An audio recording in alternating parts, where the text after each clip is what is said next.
அனைத்து தமிழ் உறவுகளுக்கும் நான் சொல்ல வர்றது என்னென்னா, ஹாய் ஃப்ரெண்ட்ஸ்.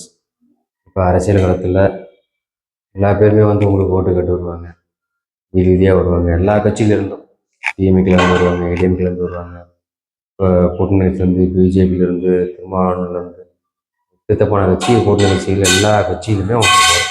சீமான் கட்சியிலேருந்து எல்லா கட்சியும் உள்ள வரும்.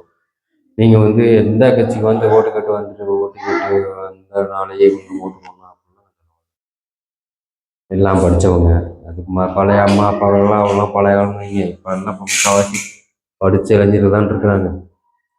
நல்லா யோசிங்க. எத்தனை கட்சி வந்தாலும், எத்தனை இலவசங்கள் எத்தனை கட்சிகள் வந்தாலும், எத்தனை இலவசங்கள் கொடுத்தாலும், என்னென்ன மானியங்கள் கொடுத்தாலும், படித்த பிள்ளைகள் நீங்கள் வந்து நல்லா அலசி ஆராய்ந்து எந்த கட்சி வந்தால் நமக்கும் நல்லது, நம்ம நாட்டுக்கு நல்லது, நம்மளோட வாழ்க்கையை எப்படி நமக்கு வேலை வாய்ப்பு கொடுப்பாங்க, நம்மளோட வாழ்க்கையை பொருளாதாரம் எப்படி போடும் அப்படிங்கிறத நல்லா யோசித்து சிந்திச்சு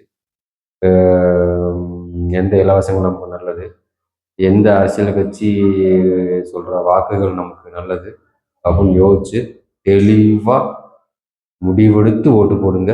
கண்டிப்பாக வாழ்க்கையை மாறும், பொருளாதாரம் மாறும், தமிழ்நாடே மாறும். சிந்திச்சு செயல்படுங்க, சிந்திச்சு ஓட்டு போடுங்க.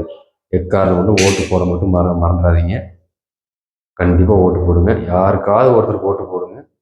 நல்லா சிந்திச்சு நல்ல பல முறை சிந்திச்சு தெளிவான ஒரு ஓட்டு போட்டு ஜெயிக்க வைங்க. மாற்றம் வந்து உங்கள்கிட்ட இருந்து ஆரம்பிக்கட்டும். வாழ்த்துக்கள்.